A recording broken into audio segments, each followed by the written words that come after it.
जय गुरु जी, शुक्राना गुरु जी। ओम नमः शिवाय, शिव जी सदा सहाय। ओम नमः शिवाय, गुरु जी सदा सहाय। जय श्री कृष्ण। ओम नमो भगवते वासुदेवाय नमः।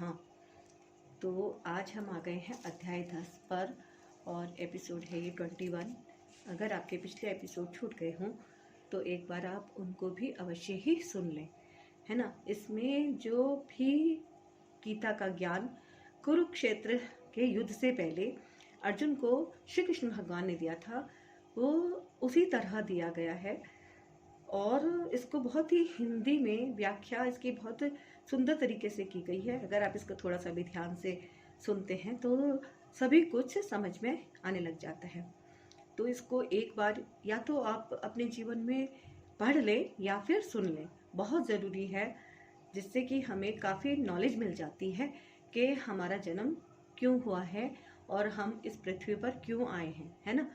तो हम शुरू कर लेते हैं अध्याय 10, श्री भगवान का ऐश्वर्य। तो श्री भगवान ने कहा है, हे महाभाव अर्जुन, और आगे सुनो, क्योंकि तुम मेरे प्रिय सखा हो, अतः मैं तुम्हारे लाभ के लिए ऐसा ज्ञान प्रदान करूंगा जो अभी तक मेरे द्वारा बताए गए ज्ञान से श्रेष्ठ होगा। अर्थात तात्पर्य है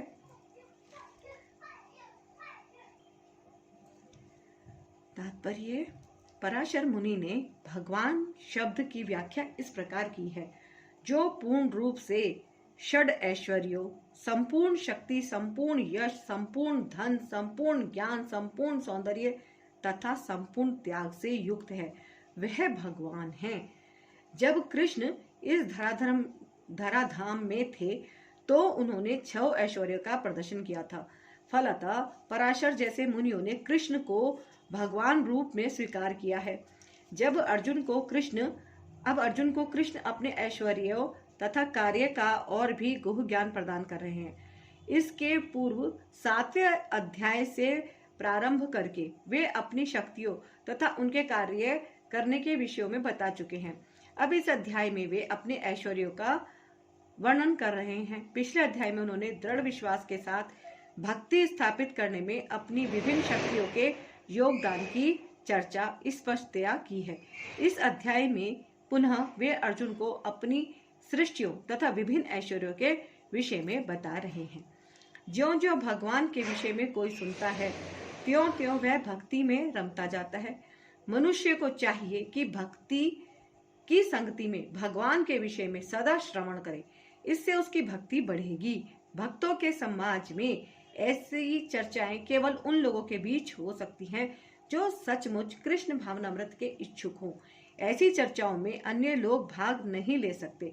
भगवान अर्जुन से स्पष्ट शब्दों में कहते हैं कि चूंकि तुम मुझे अत्यंत प्रिय हो, अतः तुम्हारे लाभ के लिए ऐसी बातें कह रहा हूं। ना तो देवतागण मेरी उत्पत्ति का ऐश्वर्य को जानते हैं और ना महर्षिगण ही जानते हैं। ना तो देवतागण मेरी उत्पत्ति या ऐश्वर्य को जानते हैं और ना महर्षिगण ही जानते हैं, क्योंकि मैं सभी प्रकार से देवताओं और महर्षियों का भी कारण स्वरूप अर्थात उद्गम हूं। तात्पर्य यह है, जैसा कि ब्रह्म संहिता में कहा गया है, भगवान कृष्ण ही परमेश्वर हैं, उनसे बढ़कर कोई नहीं, वे समस्त कारणों के कारण हैं। यहाँ पर भगवान स्वयं कहते हैं कि वे समस्त देवताओं तथा ऋषियों के कारण हैं। देवता तथा महर्षि तक कृष्ण को नहीं समझ पाते। जब वे उनके नाम या उनके व्यक्तित्व को नहीं समझ पाते तो इस शूद्र लोक के तथा कथित विद्वानों के विषय में क्या कहा जा सकता है।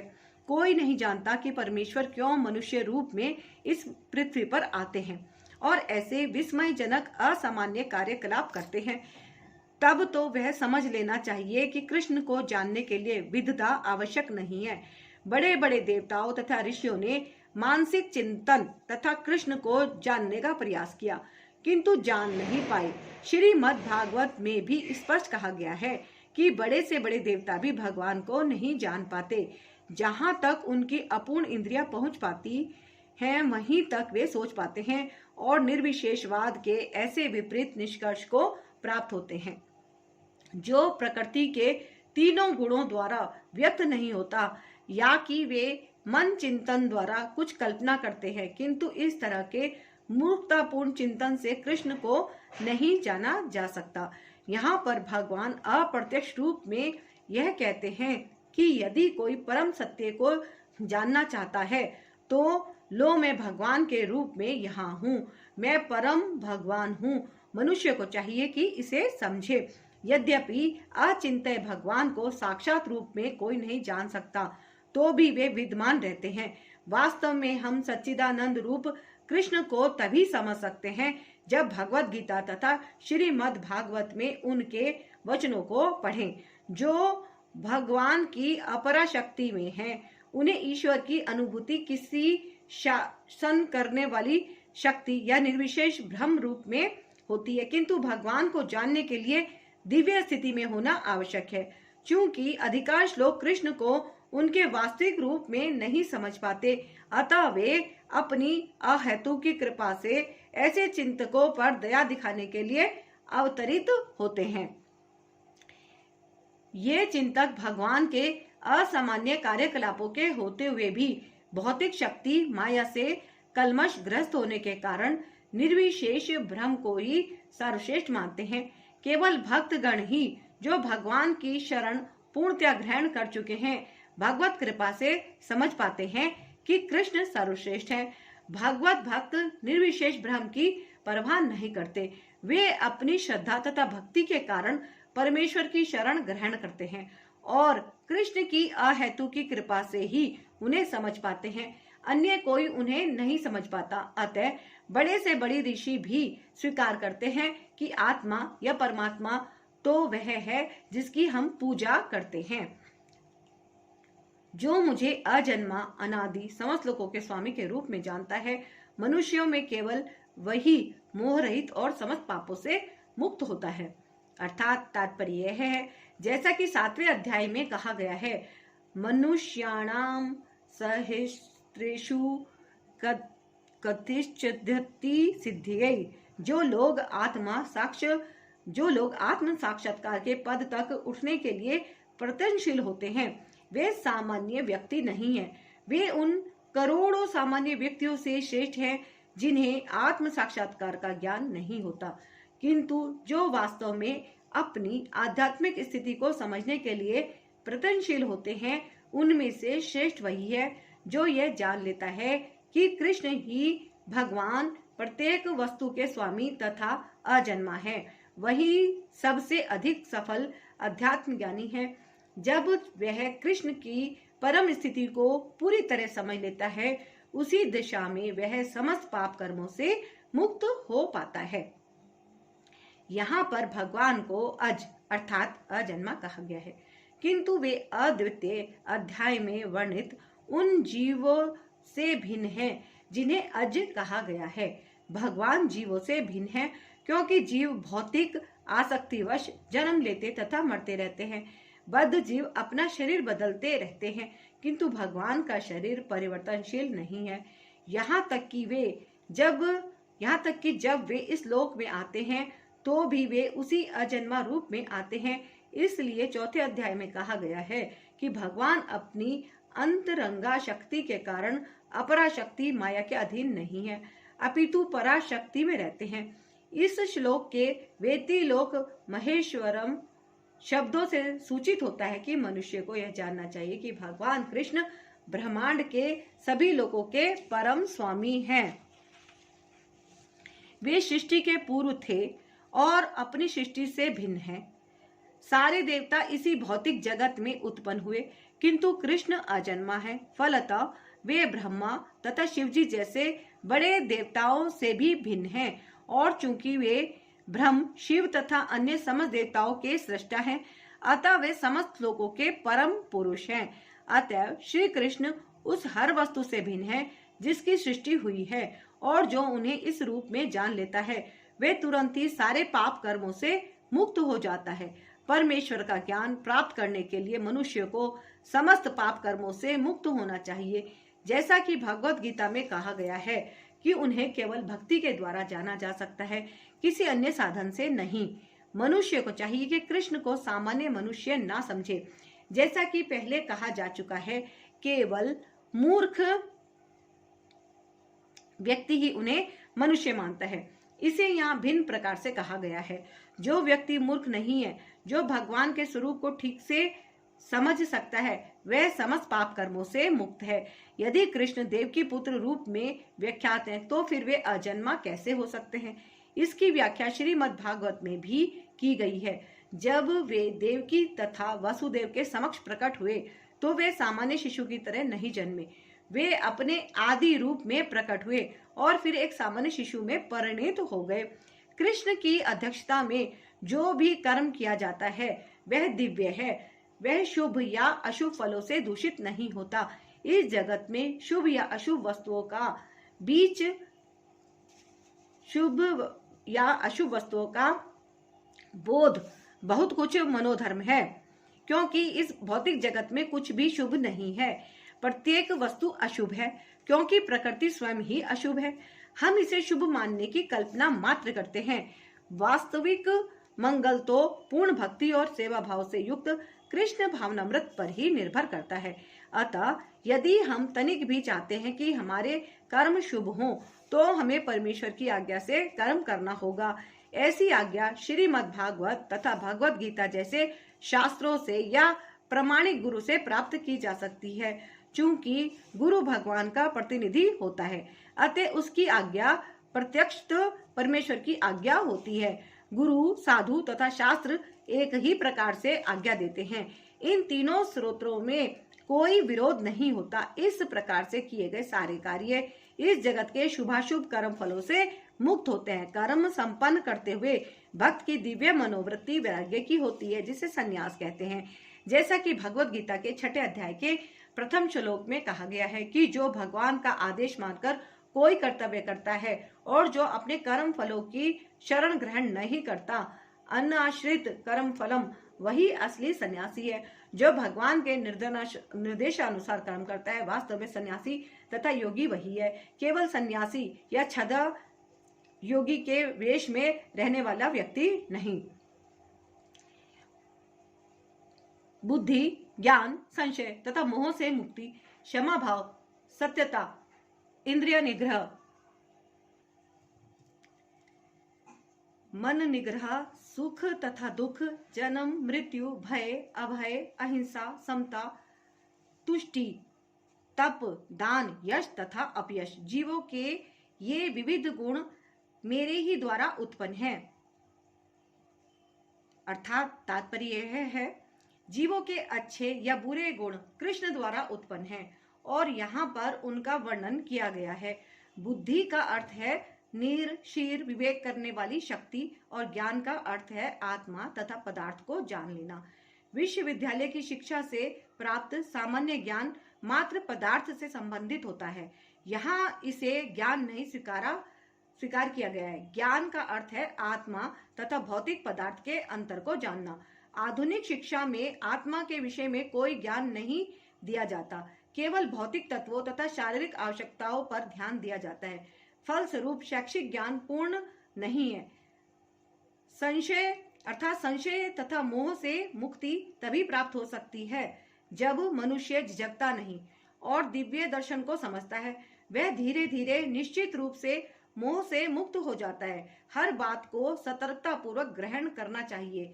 आंख मूंदकर कुछ भी स्वीकार नहीं करना चाहिए। क्षमा का अभ्यास करना चाहिए। मनुष्य को सहिष्णु होना चाहिए और दूसरों के छोटे छोटे अपराध क्षमा कर देना चाहिए।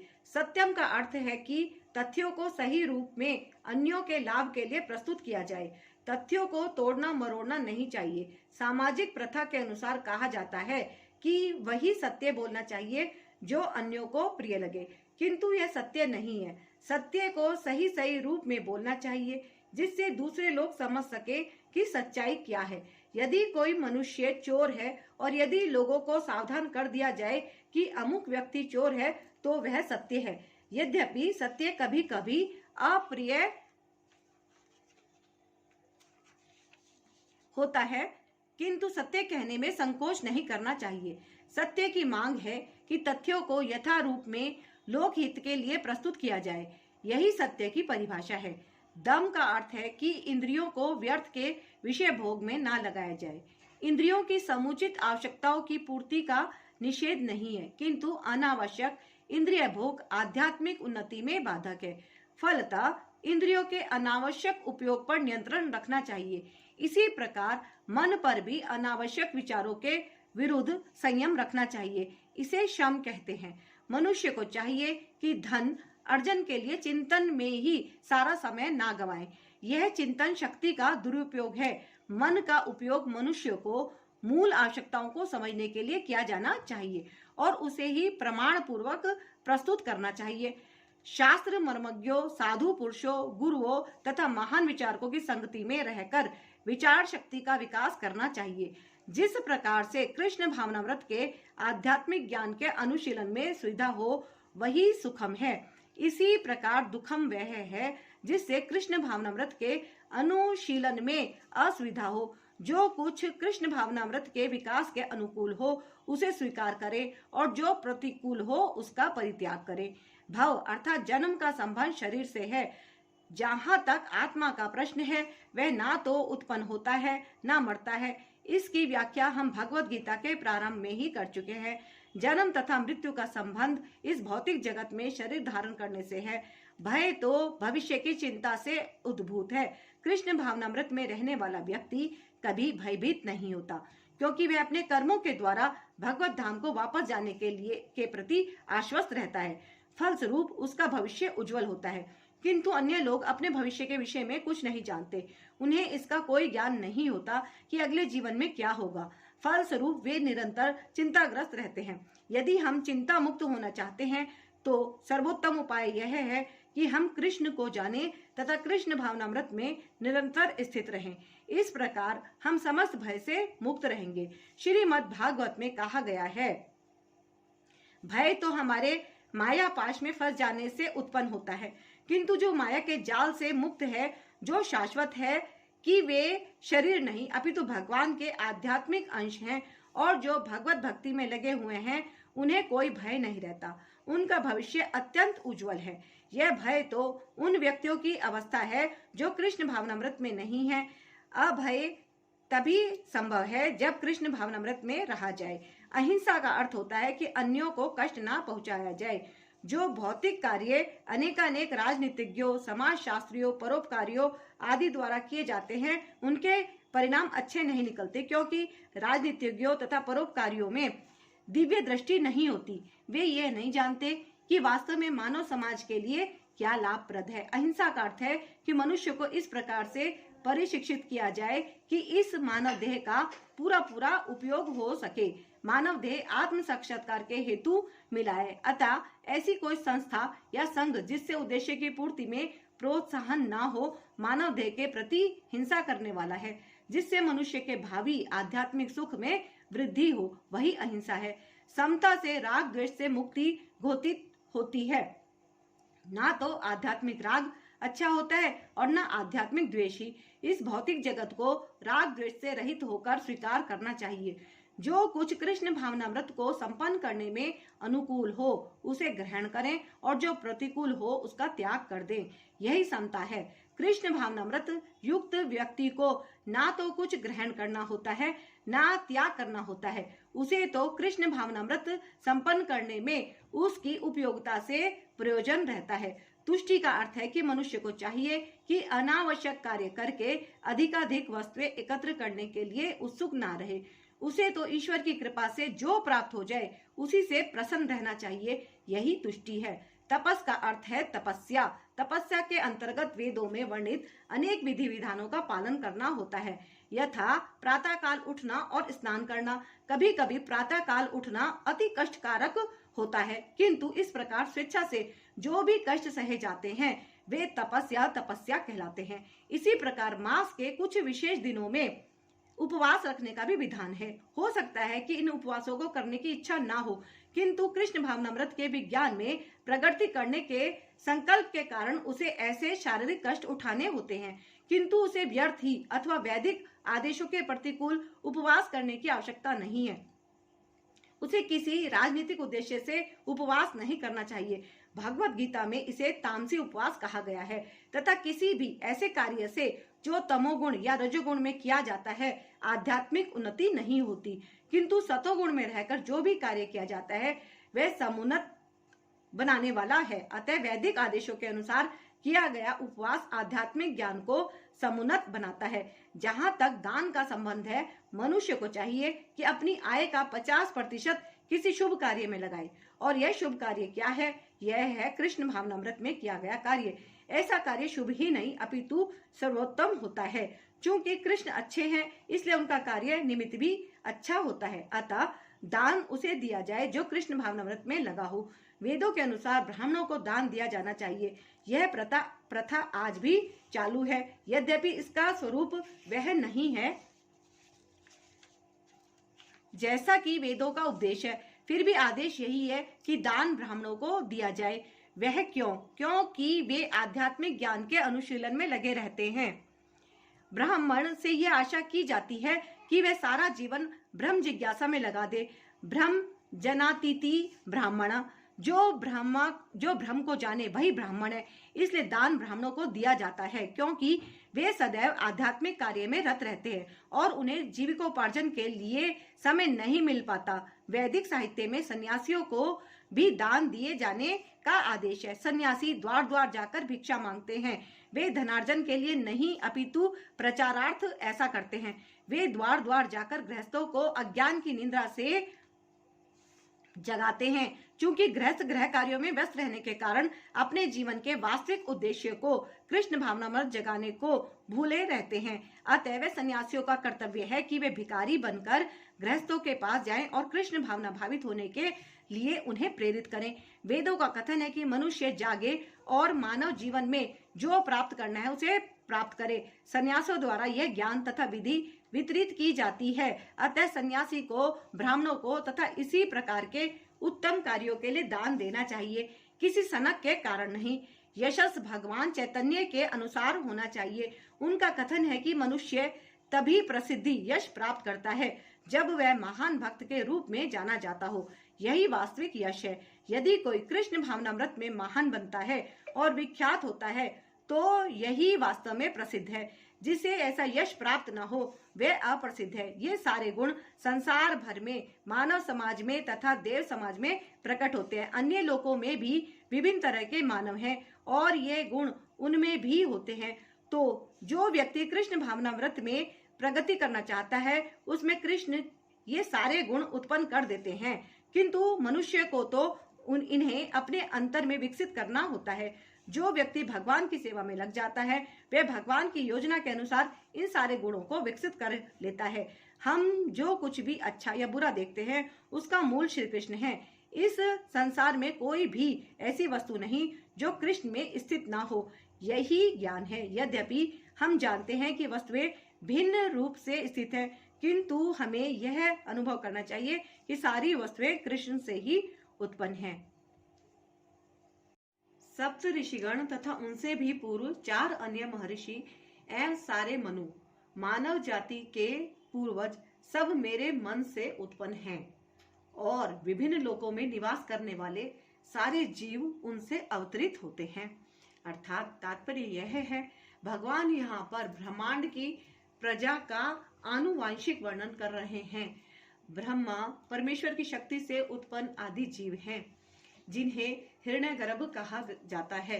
ब्रह्मा से 7 महर्षि तथा उनसे भी पूर्व 4 महर्षि सनक, सनंदन, सनातन तथा सनत कुमार एवं सारे मनु प्रकट हुए।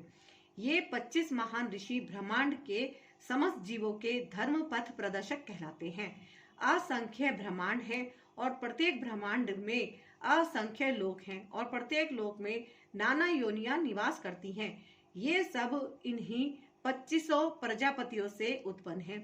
कृष्ण की कृपा से 1000 दिव्य वर्षों तक तपस्या करने के बाद ब्रह्मा को सृष्टि करने का ज्ञान प्राप्त हुआ। तब ब्रह्मा से सनक, सनंदन, सनातन तथा सनत कुमार उत्पन्न हुए। उनके बाद रुद्र तथा सप्त ऋषि और इस प्रकार फिर भगवान की शक्ति से सभी ब्राह्मणों तथा क्षत्रियों का जन्म हुआ। ब्रह्मा को पितामह कहा जाता है और कृष्ण को प्रपितामह। पितामह का पिता। इसका उल्लेख भगवत गीता के 11वें अध्याय में किया गया है। जो मेरे इस ऐश्वर्य तथा योग से पूर्णतया आश्वस्त है, वह मेरी अनन्य भक्ति में तत्पर होता है, इसमें तनिक भी संदेह नहीं है। अर्थात तात्पर्य यह है, आध्यात्मिक सिद्धि की चरम परिणति है। भगवत ज्ञान जब तक कोई भगवान के विभिन्न ऐश्वर्यों के प्रति आश्वस्त नहीं हो लेता, तब तक भक्ति में नहीं लग सकता। सामान्यतया लोग इतना तो जानते हैं कि ईश्वर महान है, किंतु यह नहीं जानते कि वे किस प्रकार महान है। यहाँ पर इसका विस्तृत विवरण दिया गया है। जब कोई यह जान लेता है कि ईश्वर कैसे महान है, तो वह सहज ही शरणागत होकर भगवत भक्ति में लग जाता है। भगवान के ऐश्वर्य को ठीक से समझ लेने पर शरणागत होने के अतिरिक्त कोई अन्य विकल्प नहीं रह जाता। ऐसा वास्तविक ज्ञान भगवत गीता, श्रीमद् भागवत तथा अन्य ऐसे ग्रंथों से प्राप्त किया जा सकता है। इस ब्रह्मांड के संचालन के लिए विभिन्न लोकों में अनेक देवता नियुक्त हैं, जिनमें से ब्रह्मा, शिव, चारों कुमार तथा अन्य प्रजापति प्रमुख हैं। ब्रह्मांड की प्रजा के अनेक पितामह भी हैं और वे सब भगवान कृष्ण से उत्पन्न हैं। भगवान कृष्ण समस्त पितामहों के आदि पितामह हैं। ये रहे परमेश्वर के कुछ ऐश्वर्य। जब मनुष्य को इन पर अटूट विश्वास हो जाता है, तो वह अत्यंत श्रद्धा समेत तथा संशय रहित होकर कृष्ण को स्वीकार करता है और भक्ति करता है। भगवान की प्रेमा भक्ति में रुचि बढ़ाने के लिए ही इस विशिष्ट ज्ञान की आवश्यकता है। कृष्ण की महानता को समझने में उपेक्षा भाव न बढ़ते, क्योंकि कृष्ण की महानता को जानने पर ही एक निष्ठ होकर भक्ति की जा सकती है। मैं समस्त आध्यात्मिक तथा भौतिक जगतों का कारण हूँ। प्रत्येक वस्तु मुझ ही से उद्भूत है। जो बुद्धिमान यह भली भांति जानते हैं, वे मेरी प्रेमा भक्ति में लगते हैं तथा हृदय से पूरी तरह मेरी पूजा में तत्पर होते हैं। अर्थात तात्पर्य यह है, जिस विद्वान ने वेदों का ठीक से अध्ययन किया हो और भगवान चैतन्य जैसे अधिकारियों से ज्ञान प्राप्त किया हो तथा यह जानता हो कि इन उपदेशों का किस प्रकार उपयोग करना चाहिए, वही यह समझ सकता है कि भौतिक तथा आध्यात्मिक जगतों के मूल श्री कृष्ण ही हैं। इस प्रकार के ज्ञान से वह भगवत भक्ति में स्थिर हो जाता है। वह व्यर्थ की टीकाओं से या मूर्खों के द्वारा कभी पथ भ्रष्ट नहीं होता। सारा वैदिक साहित्य स्वीकार करता है कि कृष्ण ही ब्रह्मा, शिव तथा अन्य समस्त देवताओं के स्रोत हैं। अर्थवेद में कहा गया है, यो ब्राह्मण विदधाति पूर्व, यो वै वेदांश गाप्यति सम कृष्ण। प्रारंभ में कृष्ण ने ब्रह्मा को वेदों का ज्ञान प्रदान किया और उन्होंने भूतकाल में वैदिक ज्ञान का प्रचार किया। पुनः नारायण उपनिषद में कहा गया है, तब भगवान ने जीवों की सृष्टि करनी चाहिए। उपनिषद में आगे भी कहा गया है, नारायण ब्रह्मा जायते नारायणाद प्रजापति, प्रजायते नारायणाद इंद्रियो जायते, नारायणादष्टो वसवो जायन्ते, नारायणादेकाश दश रुद्रा जायन्ते, नारायणादशादित्या। नारायण से ब्रह्म उत्पन्न होते हैं, नारायण से प्रजापति उत्पन्न होते हैं, नारायण से इंद्र और 8 वसु उत्पन्न होते हैं और नारायण से ही 11 रुद्र तथा 12 आदित्य उत्पन्न होते हैं। यह नारायण कृष्ण के ही अंश हैं। वेदों का ही कथन है, ब्राह्मणो देवकी पुत्रम, देवकी पुत्र कृष्ण ही भगवान है। नारायण उपनिषद। तब यह कहा गया, एको वै नारायण आसीन ब्रह्मा न ईशानो नापो नग्नि समो ने में दिवा पृथ्वी न नक्षत्राणि न सूर्य। सृष्टि के आरंभ में केवल भगवान नारायण थे, न ब्रह्म थे, न शिव, न अग्नि थी, न चंद्रमा, न नक्षत्र और न सूर्य। महाउपनिषद में यह भी कहा गया है कि शिव जी परमेश्वर के मस्तक से उत्पन्न हुए। अतः वेदों का कहना है कि ब्रह्म तथा शिव के सृष्टा भगवान की ही पूजा की जानी चाहिए। मोक्ष धर्म में कृष्ण कहते हैं, मैंने ही प्रजापतियों को, शिव तथा अन्यों को उत्पन्न किया, किंतु ये मेरी माया से मोहित होने के कारण यह नहीं जानते कि मैंने ही उन्हें उत्पन्न किया। वराह पुराण में भी कहा गया है, नारायण भगवान है जिनसे ब्रह्मा उत्पन्न हुए और फिर ब्रह्मा से शिव उत्पन्न हुए। भगवान कृष्ण समस्त उत्पत्तियों के स्रोत हैं और वे सर्व कारण कहलाते हैं। वे स्वयं कहते हैं, चूंकि सारी वस्तुएं मुझसे उत्पन्न हैं, अतः मैं सबों का मूल कारण हूँ। सारी वस्तुएं मेरे अधीन है, मेरे ऊपर कोई भी नहीं है। कृष्ण से बढ़कर कोई परम नियंता नहीं है। जो व्यक्ति प्रमाणिक गुरु से या वैदिक साहित्य से इस प्रकार कृष्ण को जान लेता है, वह अपनी सारी शक्ति कृष्ण भावनामृत में लगाता है और सचमुच विद्वान पुरुष बन जाता है। उसकी तुलना में अन्य सारे लोग जो कृष्ण को ठीक से नहीं जानते, मात्र मूर्ख सिद्ध होते हैं। केवल मूर्ख ही कृष्ण को सामान्य व्यक्ति समझेगा। कृष्ण भावना भावित व्यक्ति को चाहिए कि कभी मूर्खों द्वारा मोहित ना हो। उसे भगवत गीता की समस्त अप्रमाणिक टीकाओं एवं व्याख्याओं से दूर रहना चाहिए और दृढ़तापूर्वक कृष्ण भावनामृत में अग्रसर होना चाहिए। मेरे शुद्ध भक्तों के विचार मुझ में वास करते हैं, उनके जीवन मेरी सेवा में अर्पित रहते हैं और वे एक दूसरे को ज्ञान प्रदान करते तथा मेरे विषय में बातें करते हुए परम संतोष तथा आनंद का अनुभव करते हैं। अर्थात तात्पर्य यह है, यहाँ जिन शुद्ध भक्तों के लक्षणों का उल्लेख हुआ है, वे निरंतर भगवान की दिव्य प्रेमा भक्ति में रमे रहते हैं। उनके मन कृष्ण के चरण कमलों से हटते नहीं, वे दिव्य विषयों की ही चर्चा चलाते हैं। इस श्लोक में शुद्ध भक्तों के लक्षणों का विशेष रूप से उल्लेख हुआ है। भगवत भक्त परमेश्वर के गुणों तथा उनकी लीलाओं के गान में अहर्निश लगे रहते हैं। उनके हृदय तथा आत्माएं निरंतर कृष्ण में निमग्न रहती हैं और वे अन्य भक्तों से भगवान के विषय में बातें करने में आनंदानुभव करते हैं। भक्ति की प्रारंभिक अवस्था में वे सेवा में ही दिव्य आनंद उठाते हैं और परिपक्वावस्था में वे ईश्वर प्रेम को प्राप्त होते हैं। जब वे इस दिव्य स्थिति को प्राप्त कर लेते हैं, तब वे उस सर्वसिद्धि का स्वाद लेते हैं जो भगवत धाम में प्राप्त होती है। भगवान चैतन्य दिव्य भक्ति की तुलना जीव के हृदय में बीज बोने से करते हैं। ब्रह्मांड के विभिन्न लोकों में असंख्य जीव विचरण करते रहते हैं। इनमें से कुछ ही भाग्यशाली होते हैं जिनकी शुद्ध भक्त से भेंट हो पाती है और जिन्हें भक्ति समझने का अवसर प्राप्त हो पाता है। यह भक्ति बीज के सदृश है। यदि इसे जीव के हृदय में बो दिया जाए और जीव हरे कृष्ण मंत्र का श्रवण तथा कीर्तन करता रहे, तो बीज अंकुरित होता है।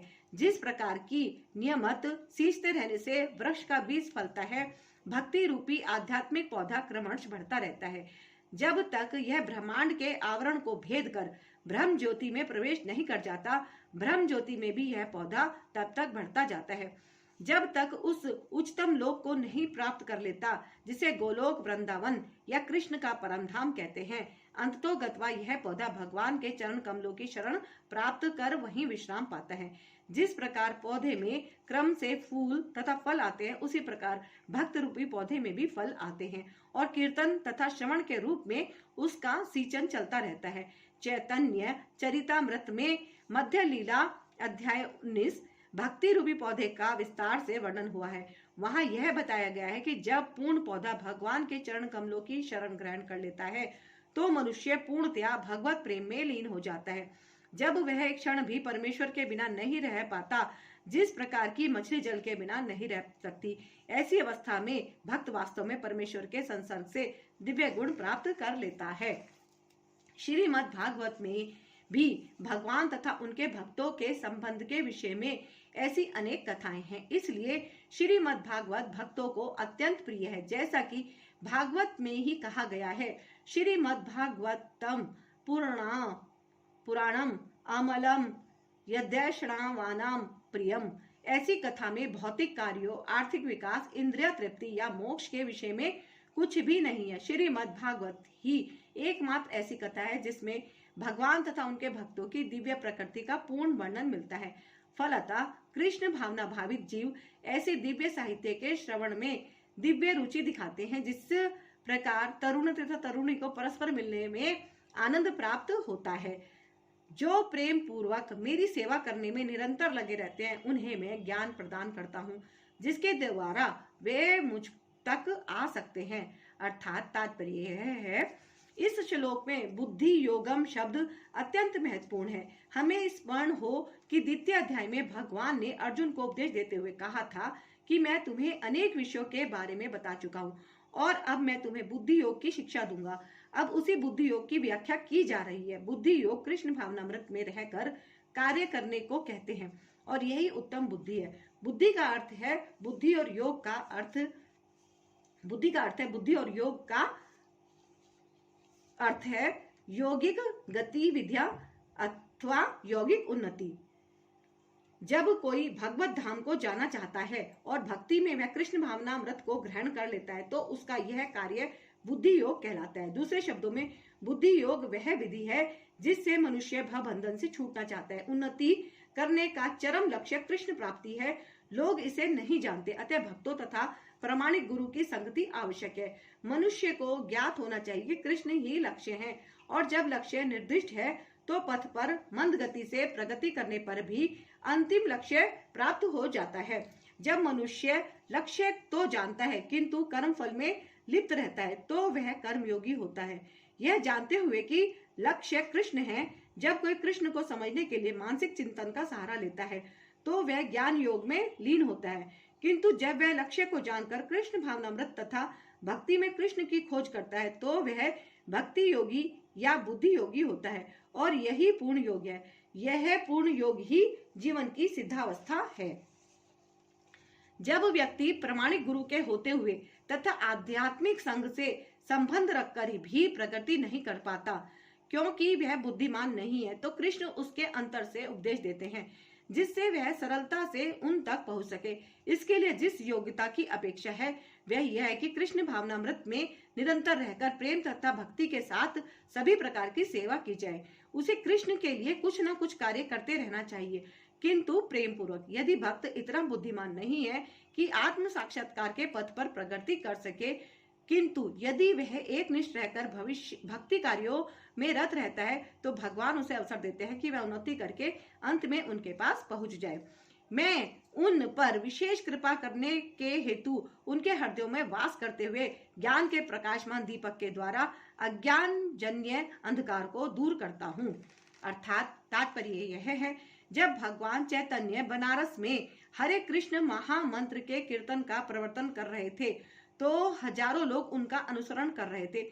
तत्कालीन बनारस के अत्यंत प्रभावशाली एवं विद्वान प्रकाशानंद सरस्वती उनको भावुक कहकर उनका उपहास करते थे। कभी कभी भक्तों की आलोचना दार्शनिक यह सोचकर करते हैं कि भक्तगण अंधकार में हैं और दार्शनिक दृष्टि से भोले भाले भावुक हैं, किंतु यह तथ्य नहीं है। ऐसे अनेक बड़े बड़े विद्वान पुरुष हैं जिन्होंने भक्ति का दर्शन प्रस्तुत किया है, किंतु यदि कोई भक्त उनके इस साहित्य का या अपने गुरु का लाभ ना भी उठाए और यदि वह अपनी भक्ति में एक निष्ठ रहे तो उसके अंतर से कृष्ण स्वयं उसकी सहायता करते हैं। अतः कृष्ण भावनामृत में रत एक निष्ठ भक्त ज्ञान रहित नहीं हो सकता। इसके लिए इतनी ही योग्यता चाहिए कि वह पूर्ण कृष्ण भावनामृत में रहकर भक्ति संपन्न करता रहे। आधुनिक दार्शनिकों का विचार है कि बिना विवेक के शुद्ध ज्ञान प्राप्त नहीं किया जा सकता। उनके लिए भगवान का उत्तर है, जो लोग शुद्ध भक्ति में रत हैं भले ही वे पर्याप्त शिक्षित ना हो तथा वैदिक नियमों से पूर्णतया अवगत ना हो, किंतु भगवान उनकी सहायता करते ही हैं, जैसा कि इस श्लोक में बताया गया है। भगवान अर्जुन को बताते हैं कि मात्र चिंतन से परम सत्य भगवान को समझ पाना असंभव है, क्योंकि भगवान इतने महान हैं कि कोरे मानसिक प्रयास से उन्हें ना तो जाना जा सकता है ना ही प्राप्त किया जा सकता है। भले ही कोई लाखों वर्षों तक चिंतन करता रहे, किंतु यदि भक्ति नहीं करता, यदि वह परम सत्य का प्रेमी नहीं है तो उसे कभी भी कृष्ण या परम सत्य समझ में नहीं आएंगे। परम सत्य कृष्ण केवल भक्ति से प्रसन्न होते हैं और अपनी अचिंत्य शक्ति से वे शुद्ध भक्त के हृदय में स्वयं प्रकट हो सकते हैं। शुद्ध भक्त के हृदय में तो कृष्ण निरंतर रहते हैं और कृष्ण की उपस्थिति सूर्य के समान है, जिसके द्वारा अज्ञान का अंधकार तुरंत दूर हो जाता है। शुद्ध भक्त पर भगवान की यही विशेष कृपा है। करोड़ों जन्मों के भौतिक संसार के कलमश के कारण मनुष्य का हृदय भौतिकता के मल धूलि से आच्छादित हो जाता है, किंतु जब मनुष्य भक्ति में लगता है और निरंतर हरे कृष्ण का जप करता है तो यह मल तुरंत दूर हो जाता है और उसे शुद्ध ज्ञान प्राप्त होता है। परम लक्ष्य विष्णु को इसी जप तथा भक्ति से प्राप्त किया जा सकता है, अन्य किसी प्रकार के मनोधर्म या तर्क द्वारा नहीं। शुद्ध भक्त जीवन की भौतिक आवश्यकताओं के लिए चिंता नहीं करता है, ना तो उसे कोई और चिंता करने की आवश्यकता है, क्योंकि हृदय से अंधकार हट जाने पर भक्त की प्रेमा भक्ति से प्रसन्न होकर भगवान स्वतः सब कुछ प्रदान करते हैं। यही भगवत गीता का उपदेश सार है। भगवत गीता के अध्ययन से मनुष्य भगवान के शरणागत होकर शुद्ध भक्ति में लग जाता है। जैसे ही भगवान अपने ऊपर भार ले लेते हैं, मनुष्य सारे भौतिक प्रयासों से मुक्त हो जाता है। अर्जुन ने कहा, आप परम भगवान, परम धाम, परम पवित्र, परम सत्य हैं। आप नित्य, दिव्य, आदि पुरुष, अजन्मा तथा महानतम हैं। नारद, असित, देवल तथा व्यास जैसे ऋषि आपके सत्य की पुष्टि करते हैं और अब आप स्वयं भी मुझसे प्रकट कह रहे हैं। अर्थात तात्पर्य यह है, इन दो श्लोकों में भगवान आधुनिक दार्शनिक को अवसर प्रदान करते हैं, क्योंकि यहाँ यह स्पष्ट है कि परमेश्वर जीवात्मा से भिन्न है। इस अध्याय के 4 महत्वपूर्ण श्लोकों को सुनकर अर्जुन की सारी शंकाएं जाती रही और उसने कृष्ण को भगवान स्वीकार कर लिया। उसने तुरंत ही उद्घोष किया, आप पर भ्रम है। इसके पूर्व कृष्ण कह चुके हैं कि वे प्रत्येक वस्तु तथा प्रत्येक प्राणी के आदि कारण है। प्रत्येक देवता तथा प्रत्येक मनुष्य उन पर आश्रित है। वे अज्ञानवश अपने को भगवान से परम स्वतंत्र मानते हैं। ऐसा अज्ञान भक्ति करने से पूरी तरह मिट जाता है।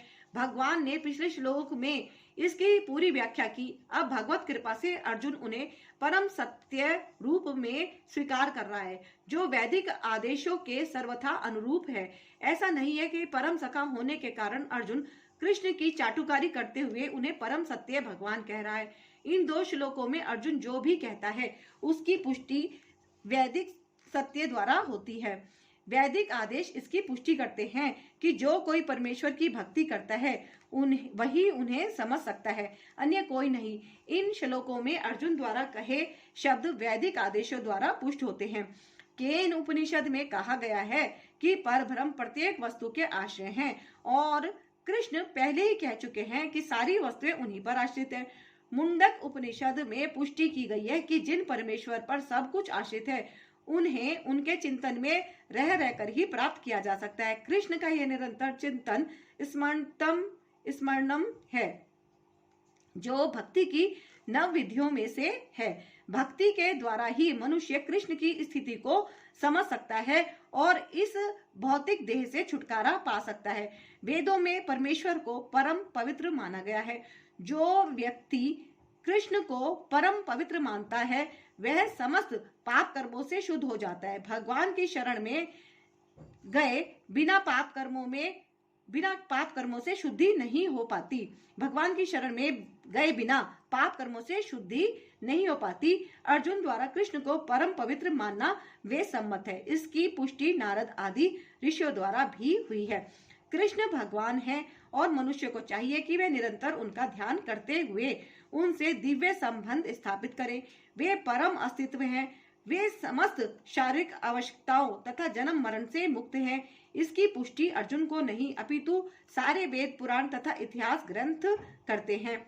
सारे वैदिक साहित्य में कृष्ण का ऐसा वर्णन मिलता है और भगवान स्वयं भी 4थे अध्याय में कहते हैं, यद्यपि मैं अजन्मा हूँ किंतु धर्म की स्थापना के लिए इस पृथ्वी पर प्रकट होता हूँ। वे परम पुरुष हैं, उनका कोई कारण नहीं है, क्योंकि वे समस्त कारणों के कारण हैं और सब कुछ उन्हीं से उद्भूत है। ऐसा पूर्ण ज्ञान केवल भगवत कृपा से प्राप्त होता है। यहाँ पर अर्जुन कृष्ण की कृपा से ही अपने विचार व्यक्त करता है। यदि हम भगवत गीता को समझना चाहते हैं तो हमें इन श्लोकों के कथनों को स्वीकार करना होगा। यह परंपरा प्रणाली कहलाती है, अर्थात गुरु परंपरा को मानना। परंपरा प्रणाली के बिना भगवत गीता को नहीं समझा जा सकता। यह तथाकथित विद्यालय शिक्षा द्वारा संभव नहीं है। दुर्भाग्यवश जिन्हें अपनी उच्च शिक्षा का घमंड है।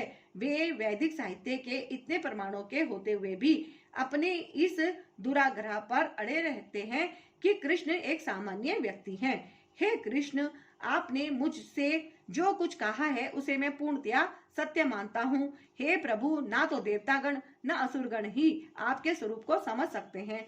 अर्थात तात्पर्य यह है, यहाँ पर अर्जुन इसकी पुष्टि करता है कि श्रद्धाहीन तथा आसुरी प्रकृति वाले लोग कृष्ण को नहीं समझ सकते। जब देवतागण तक उन्हें नहीं समझ पाते तो आधुनिक जगत के तथाकथित विद्वानों का क्या कहना। भगवत कृपा से अर्जुन समझ गया कि परम सत्य कृष्ण है और वे संपूर्ण हैं। अतः हमें अर्जुन के पथ का अनुसरण करना चाहिए। उसे भगवत गीता का प्रमाण प्राप्त था, जैसा कि भगवत गीता के 4th अध्याय में कहा गया है। भगवत गीता के समझने की गुरु परंपरा का हास हो चुका था। अतः कृष्ण ने अर्जुन से उसकी पुनः स्थापना की, क्योंकि वे अर्जुन को अपना परम प्रिय सखा तथा भक्त समझते थे। अतः जैसा कि गीतोपनिषद की भूमिका में हमने कहा है, भगवत गीता का ज्ञान परंपरा विधि से प्राप्त करना चाहिए। परंपरा विधि के लुप्त होने पर उसके सूत्रपात के लिए अर्जुन को चुना गया। हमें चाहिए कि अर्जुन का हम अनुसरण करें, जिसने कृष्ण की सारी बातें जान ली। तभी हम भगवत गीता के सार को समझ सकेंगे और तभी कृष्ण को भगवान रूप में जान सकेंगे। हे परम पुरुष, हे सबके उद्गम, हे समस्त प्राणियों के स्वामी, हे देवों के देव, हे ब्रह्मांड के प्रभु, निसंदेह एकमात्र आप ही अपने को अपनी अंतरंगा शक्ति से जानने वाले हैं। अर्थात तात्पर्य यह है, परमेश्वर कृष्ण को वे ही जान सकते हैं जो अर्जुन तथा उसके अनुयायियों की भांति भक्ति करने के माध्यम से भगवान के संपर्क में रहते हैं। आसुरी या नास्तिक प्रकृति वाले लोग कृष्ण को नहीं जान सकते। ऐसा मनोधर्म जो भगवान से दूर ले जाए परम पातक है, और जो कृष्ण को नहीं जानता उसे भगवत गीता की टीका करने का प्रयत्न नहीं करना चाहिए। भगवत गीता कृष्ण की वाणी है और चूंकि यह कृष्ण का तत्व ज्ञान है, अतः इसे कृष्ण से ही समझना चाहिए। जैसा कि अर्जुन ने किया, इसे नास्तिकों से ग्रहण नहीं करना चाहिए। श्रीमद् भागवत में कहा गया है कि परम सत्य का अनुभव 3 प्रकार से किया जाता है: निराकार, ब्रह्म अंतर्यामी परमात्मा तथा भगवान। अतः परम सत्य के ज्ञान की अंतिम अवस्था भगवान है। हो सकता है कि सामान्य व्यक्ति अथवा ऐसा मुक्त पुरुष भी जिसने निराकार ब्रह्म अथवा अंतर्यामी परमात्मा का साक्षात्कार किया है, भगवान को ना समझ पाए। अतः ऐसे व्यक्तियों को चाहिए कि वे भगवान को भगवत गीता के श्लोकों से जानने का प्रयास करें, जिन्हें स्वयं कृष्ण ने कहा है। कभी कभी निर्विशेषवादी कृष्ण को भगवान के रूप में या उनकी प्रामाणिकता को स्वीकार करते हैं, किंतु अनेक मुक्त पुरुष कृष्ण को पुरुषोत्तम रूप में नहीं समझ पाते, इसलिए अर्जुन उन्हें पुरुषोत्तम कहकर संबोधित करता है। इतने पर भी कुछ लोग यह नहीं समझ पाते कि कृष्ण समस्त जीवों के जनक हैं, इसलिए अर्जुन उन्हें भूत भावन कहकर संबोधित करता है। यदि कोई उन्हें भूत भावन के रूप में समझ लेता है तो भी वह उन्हें परम नियंता के रूप में नहीं जान पाता, इसलिए उन्हें यहाँ पर भूतेश या परम नियंता कहा गया है। यदि कोई भूतेश रूप में भी उन्हें समझ लेता है तो भी उन्हें समस्त देवताओं के उद्गम रूप में नहीं समझ पाता, इसलिए उन्हें देव सभी देवताओं का पूजनीय देव कहा गया है। यदि देव रूप में भी उन्हें समझ लिया जाए तो वे प्रत्येक वस्तु के परम स्वामी के रूप में समझ में नहीं आते, इसलिए यहाँ पर उन्हें जगतपति कहा गया है। इस प्रकार अर्जुन की अनुभूति के आधार पर कृष्ण विषयक सत्य की स्थापना इस श्लोक में हुई है। हमें चाहिए कि कृष्ण को यथारूप में समझने के लिए हम अर्जुन के पद चिन्हों का अनुसरण करें। कृपा करके विस्तार पूर्वक मुझे अपने उन दैवी ऐश्वर्य को बताएं जिनके द्वारा आप इन समस्त लोकों में व्याप्त हैं। अर्थात तात्पर्य यह है, इस श्लोक में ऐसा लगता है कि अर्जुन भगवान संबंधी अपने ज्ञान से पहले से संतुष्ट हैं। कृष्ण कृपा से अर्जुन को व्यक्तिगत अनुभव, बुद्धि तथा ज्ञान और मनुष्य को इन साधनों से जो कुछ भी प्राप्त हो सकता है वह सब प्राप्त है, तथा उसने कृष्ण को भगवान के रूप में समझ रखा है। उसे किसी प्रकार का संशय नहीं है, तो भी वह कृष्ण से अपनी सर्वव्यापकता की व्याख्या करने के लिए अनुरोध करता है। सामान्य जन तथा विशेष रूप से निर्विशेषवादी भगवान की सर्वव्यापकता के विषय में अधिक विचारशील रहते हैं। अतः अर्जुन श्री कृष्ण से पूछता है कि वे अपनी विभिन्न शक्तियों के द्वारा किस प्रकार सर्वव्यापी रूप में विद्यमान रहते हैं। हमें यह जानना चाहिए कि अर्जुन सामान्य लोगों के हित के लिए ही यह पूछ रहा है। हे कृष्ण, हे परम योगी, मैं किस तरह आपका निरंतर चिंतन करूं और आपको कैसे जानूं? हे भगवान, आपका स्मरण किन किन रूपों में किया जाए? अर्थात तात्पर्य यह है, जैसा कि पिछले अध्याय में कहा जा चुका है, भगवान अपनी योग माया से आच्छादित रहते हैं। केवल शरणागत भक्तजन ही उन्हें देख सकते हैं। अब अर्जुन को विश्वास हो चुका है कि उसके मित्र कृष्ण भगवान हैं, किंतु वह उस सामान्य विधि को जानना चाहता है जिसके द्वारा सर्वसाधारण लोग भी उन्हें सर्वव्यापी रूप से समझ सकें। असुरों तथा नास्तिकों सहित सामान्य जन कृष्ण को नहीं जान पाते, क्योंकि भगवान अपनी योग माया शक्ति से आच्छादित रहते हैं। दूसरी बात यह है कि ये प्रश्न जन सामान्य के लाभ हेतु पूछे जा रहे हैं। उच्च कोटि का भक्त केवल अपने ही ज्ञान के प्रति चिंतित नहीं रहता, अपितु सारी मानव जाति के ज्ञान के लिए भी रहता है। अतः अर्जुन वैष्णव या भक्त होने के कारण अपने दयालु भाव से सामान्य जनों के लिए भगवान के सर्वव्यापक रूप के ज्ञान का द्वार खोल रहा है। वह कृष्ण को जानबूझकर योगिन कहकर संबोधित करता है, क्योंकि वे योग माया शक्ति के स्वामी हैं, जिसके कारण वे सामान्य जन के लिए प्रकट होते हैं, जिसके कारण वे सामान्य जन के लिए अप्रकट या प्रकट होते हैं। सामान्य जन जिसे कृष्ण के प्रति कोई प्रेम नहीं है, कृष्ण के विषय में निरंतर नहीं सोच सकता, वह तो भौतिक चिंतन करता है।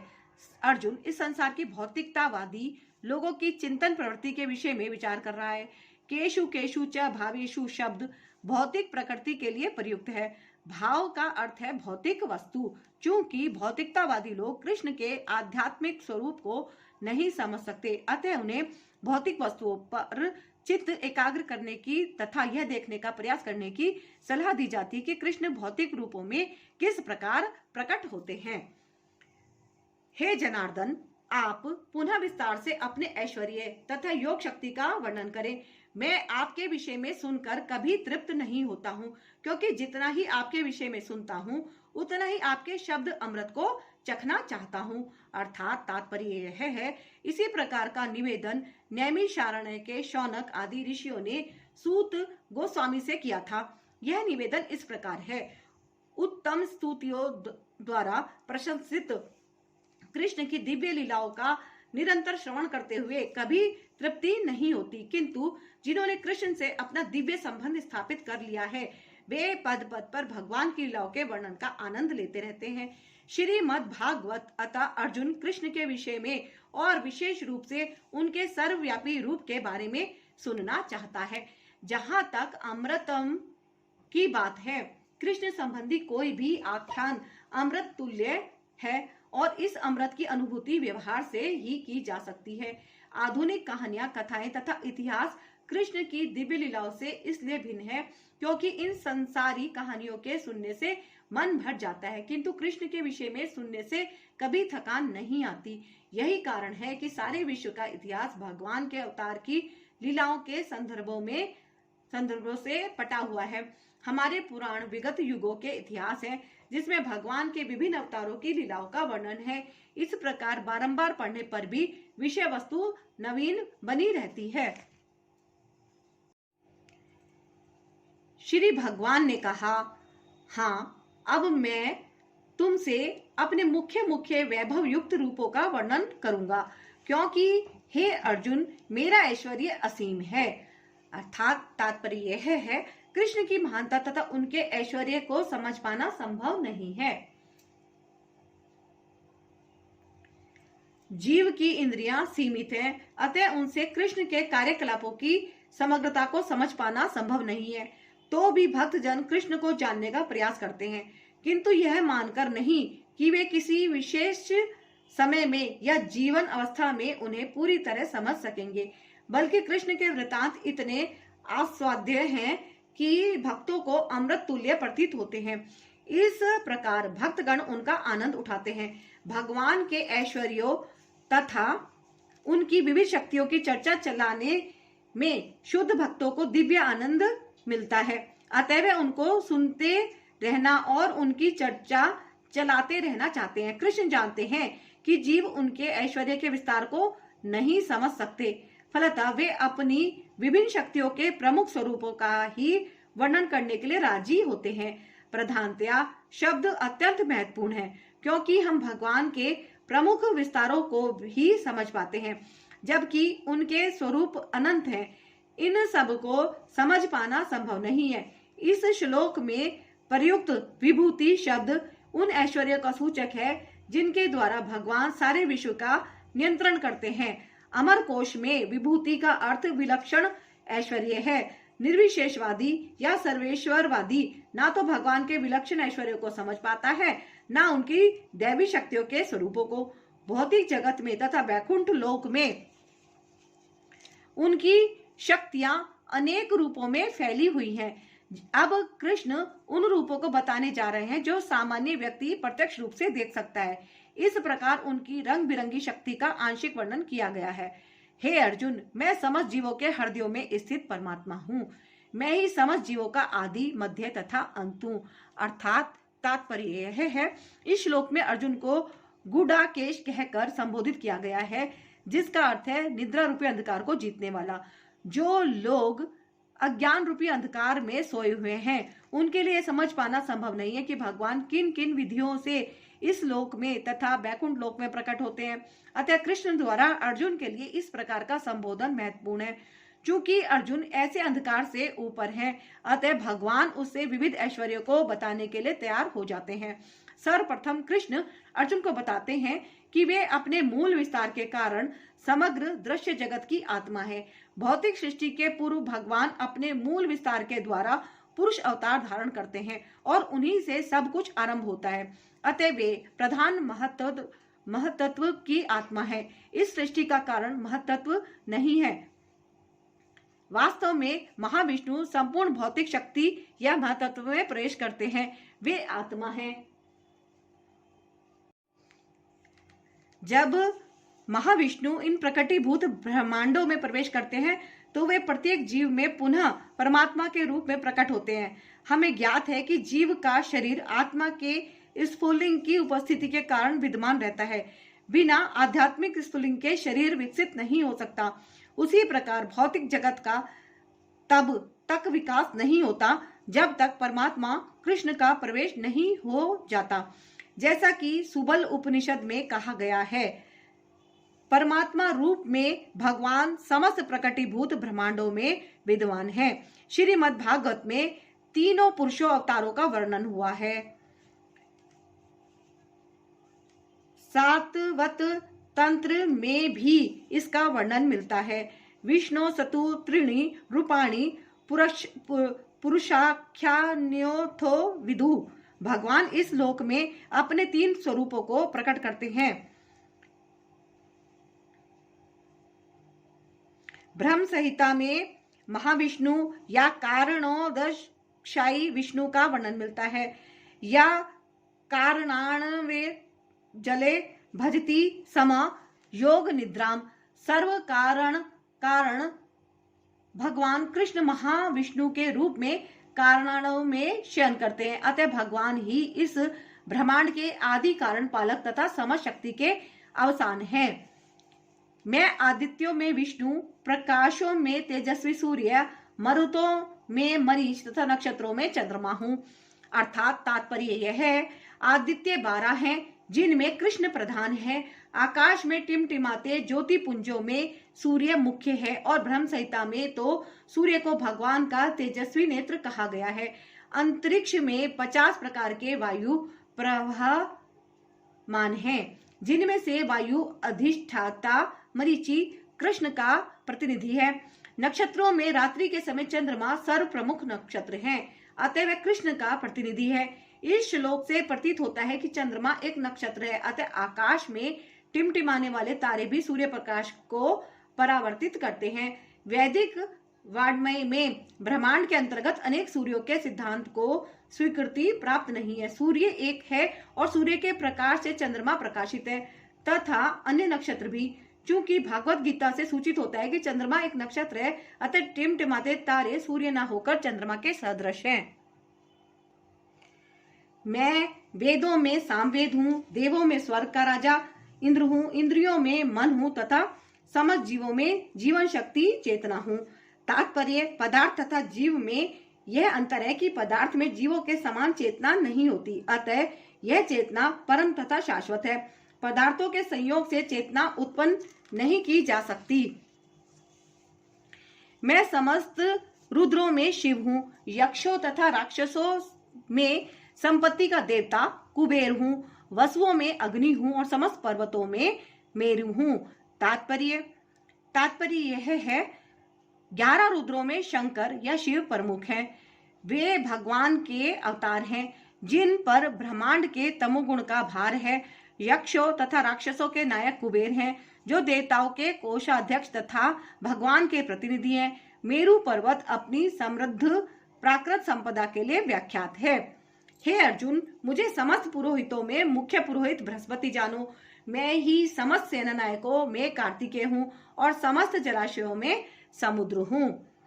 अर्थात तात्पर्य यह है, इंद्र स्वर्ग का प्रमुख देवता है और स्वर्ग का राजा कहलाता है। जिस लोक में उसका शासन है वह इंद्रलोक कहलाता है। बृहस्पति राजा इंद्र के पुरोहित हैं और चूंकि इंद्र समस्त राजाओं का प्रधान है, इसलिए बृहस्पति समस्त पुरोहितों में मुख्य हैं। जैसे इंद्र सभी राजाओं के प्रमुख हैं, उसी प्रकार पार्वती तथा शिव के पुत्र स्कंद या कार्तिकेय समस्त सेनापतियों के प्रधान हैं।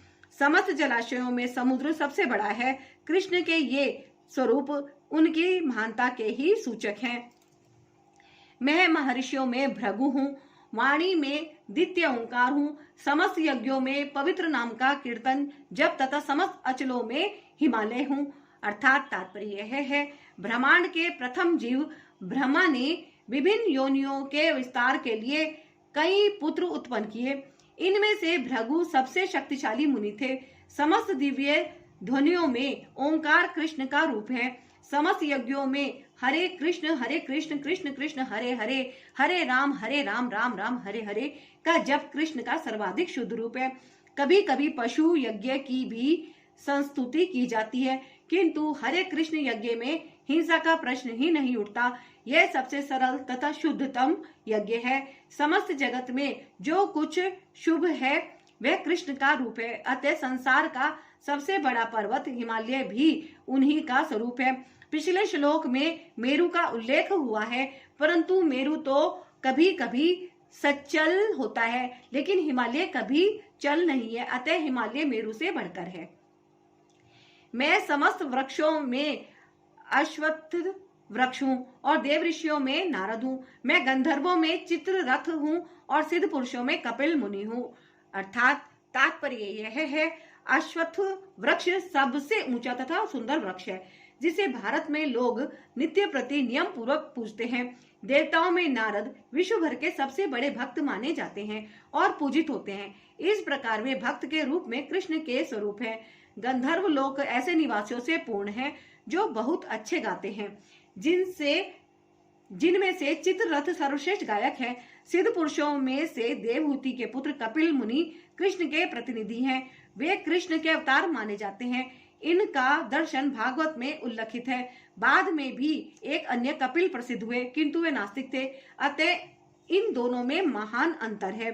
घोड़ों में मुझे उच्च श्रवा जानो, जो अमृत के लिए समुद्र मंथन के समय उत्पन्न हुआ था।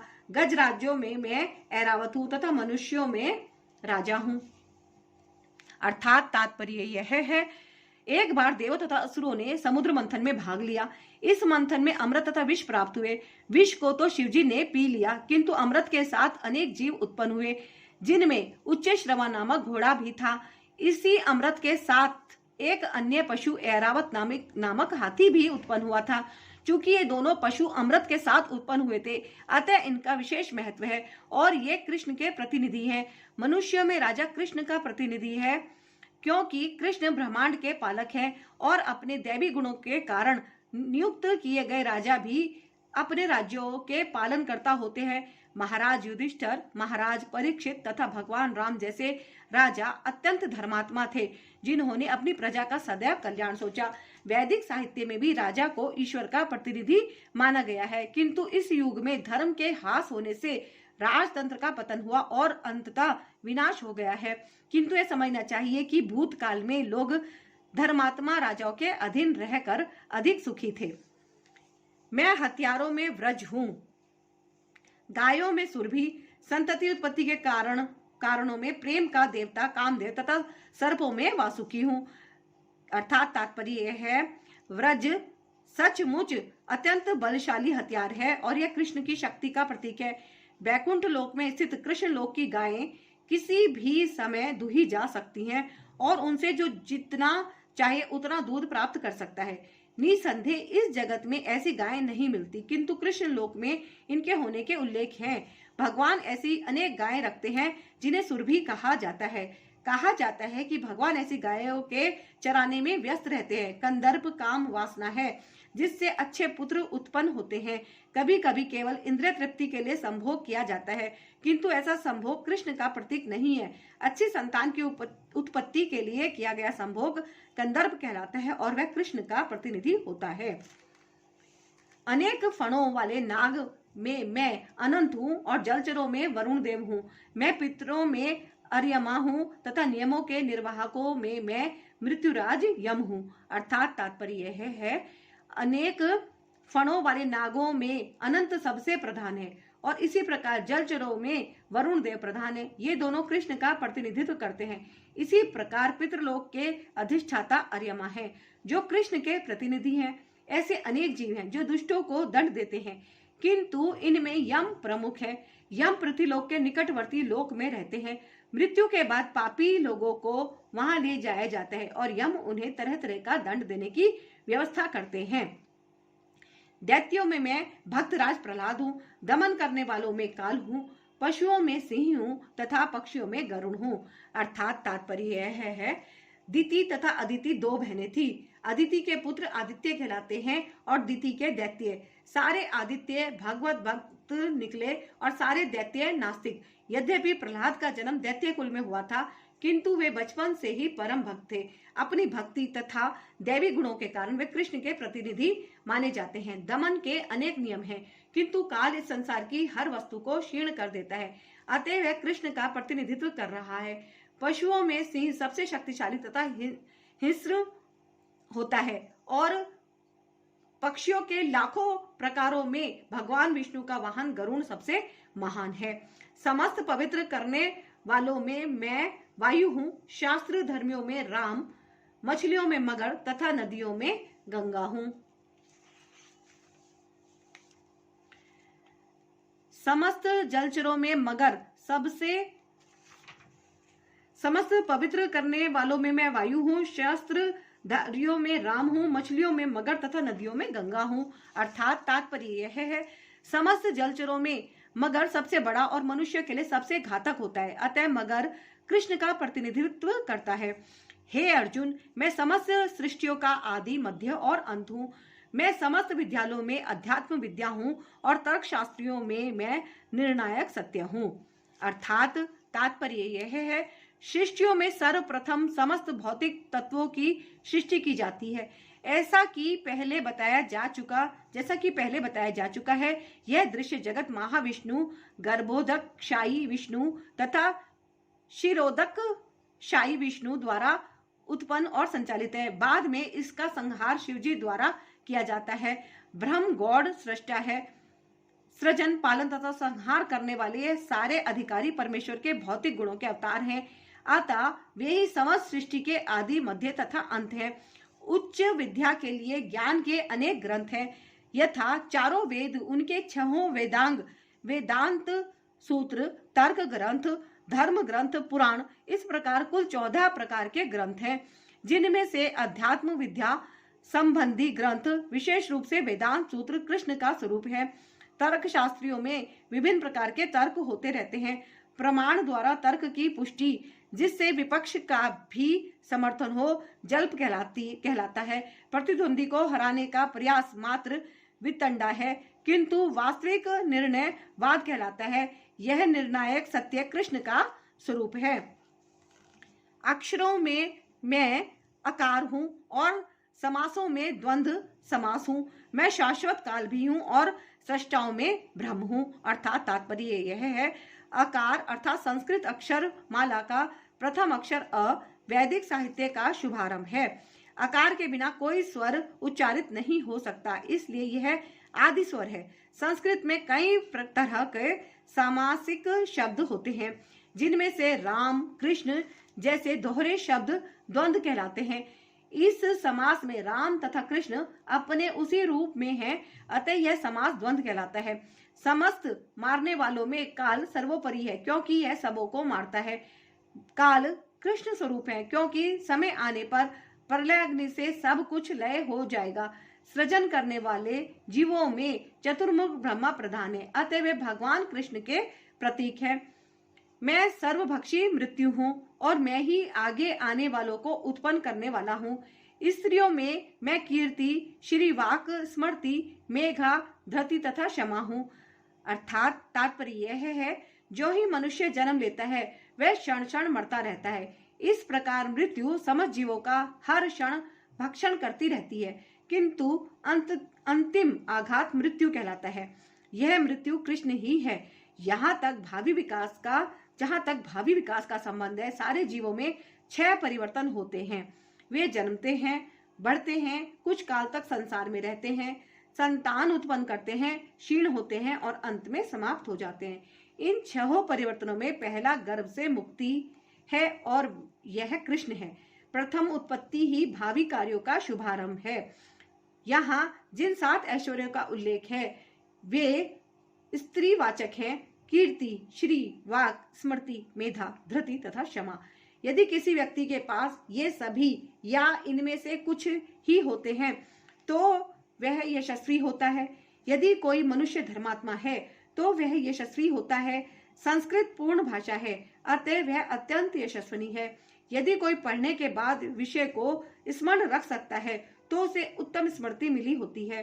केवल अनेक ग्रंथों को पढ़ना पर्याप्त नहीं होता, किंतु उन्हें समझकर आवश्यकता पड़ने पर उनका प्रयोग मेधा या बुद्धि कहलाती है। यह दूसरा ऐश्वर्य है। अस्थिरता पर विजय पाना धृति या दृढ़ता है। पूर्णतया योग्य होकर यदि कोई विनीत भी हो और सुख तथा दुख में संभाव से रहे तो यह ऐश्वर्य क्षमा कहलाता है। मैं सामवेद के गीतों में भृत साम हूँ और छंदों में गायत्री हूँ। समस्त महीनों में मैं मार्गशीर्ष अगहन तथा समस्त ऋतुओं में फूल खिलाने वाली वसंत ऋतु हूँ। अर्थात तात्पर्य यह है, जैसा कि भगवान स्वयं बता चुके हैं, वे समस्त वेदों में सामवेद हैं। सामवेद विभिन्न देवताओं द्वारा गाए जाने वाले गीतों का संग्रह है। इन गीतों में से एक भृत साम है, जिसकी ध्वनि सुमधुर है और जो अर्धरात्रि में गाया जाता है। संस्कृत में काव्य के निश्चित विधान हैं।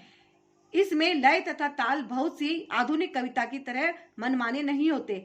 ऐसे नियमित काव्य में गायत्री मंत्र, जिसका जप केवल सुपात्र ब्राह्मणों द्वारा ही होता है, सबसे अधिक महत्वपूर्ण है। गायत्री मंत्र का उल्लेख श्रीमद् भागवत में भी हुआ है। चूंकि गायत्री मंत्र विशेषतया ईश्वर साक्षात्कार के ही निमित्त है, इसलिए यह परमेश्वर का स्वरूप है। यह मंत्र अध्यात्म में उन्नत लोगों के लिए है।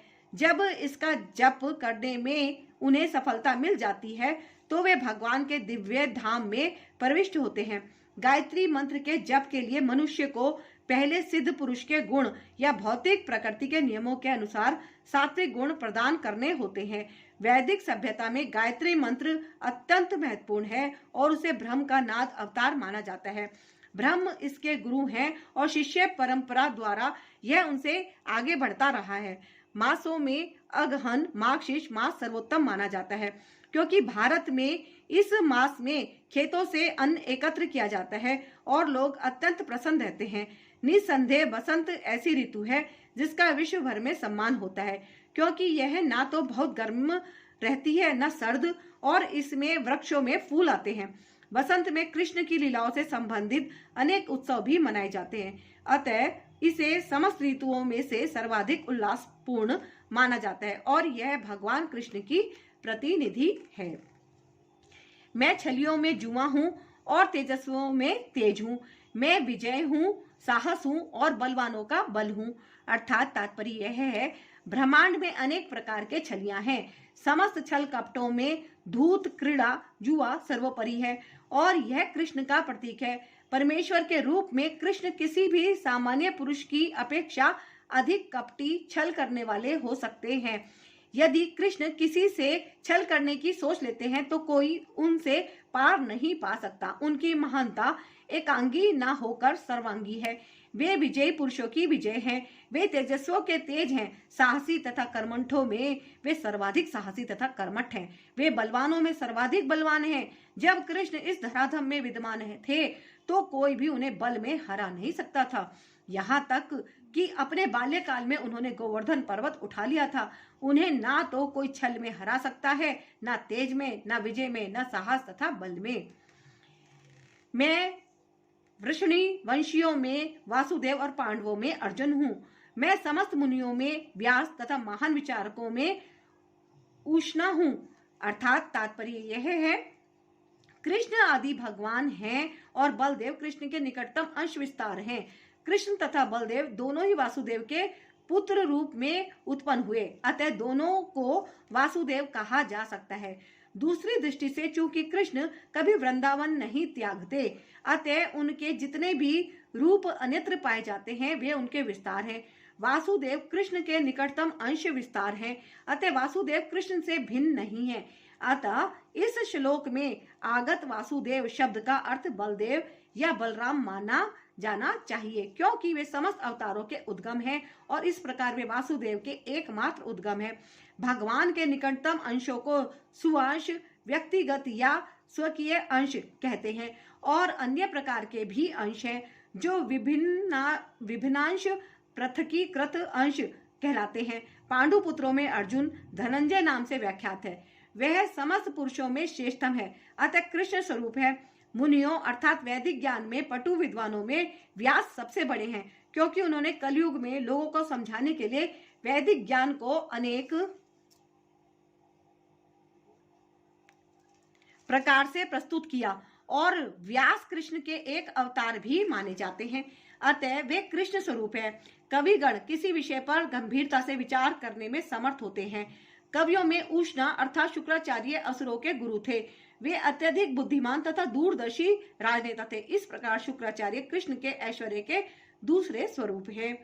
अराजकता को दमन करने वाले समस्त साधनों में से मैं दंड हूँ और जो विजय के आकांक्षी हैं उनकी मैं नीति हूँ। रहस्यों में मैं मौन हूँ और बुद्धिमानों में ज्ञान हूँ।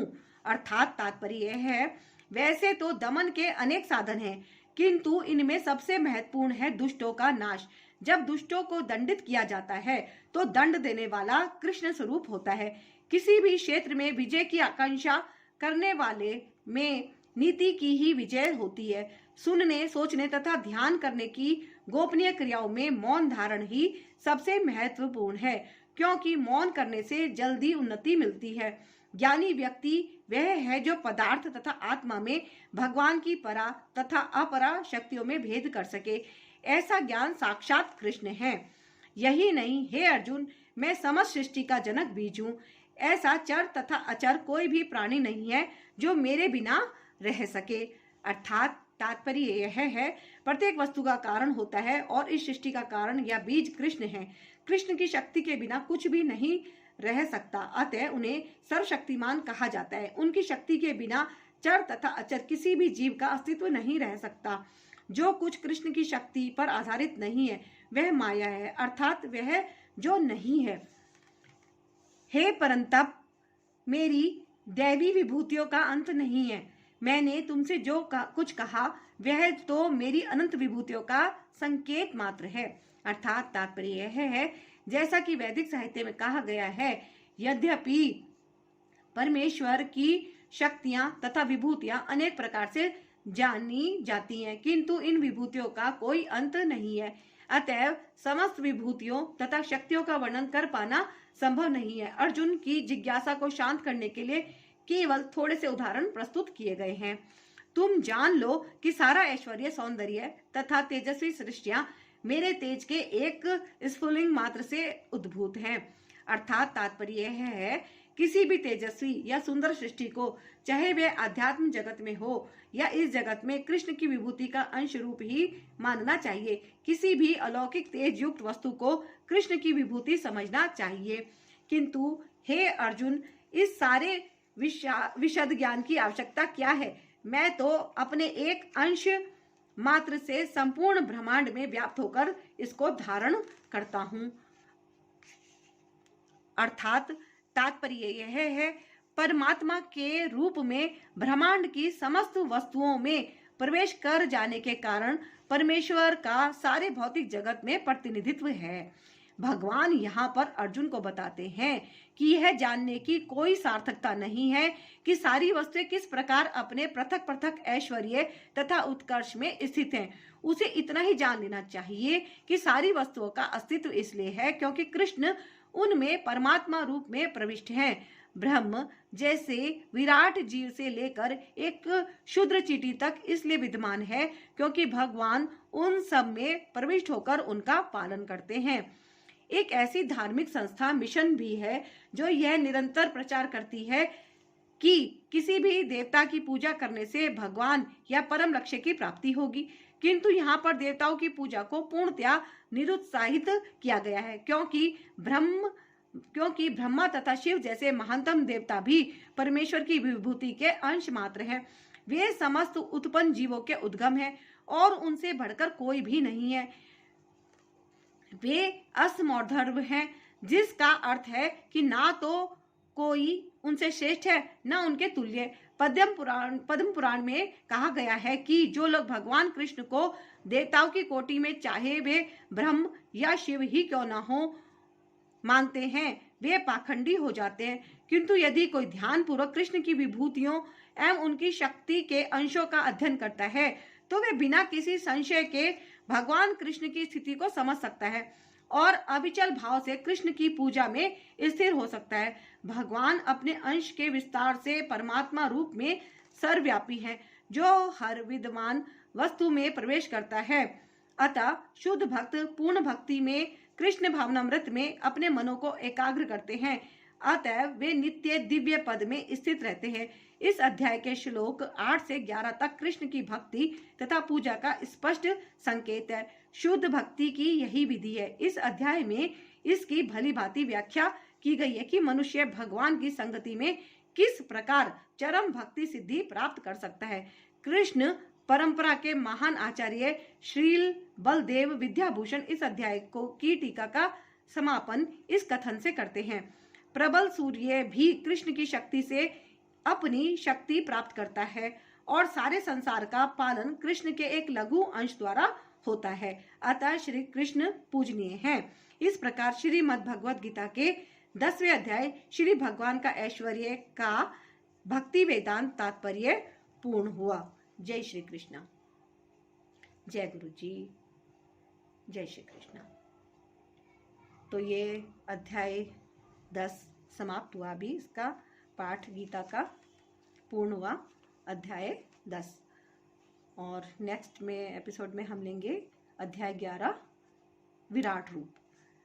और ये जो हमने अभी पाठ किया श्री भगवान का ऐश्वर्य। तो अब हम आज्ञा ले लेते हैं गुरु जी से। और आप सबसे मैं निवेदन करती हूँ कि गुरु जी ब्लेसिंग कल्याण गीता चैनल को अगर आपने अभी तक सब्सक्राइब नहीं किया है तो अवश्य कर लीजिए।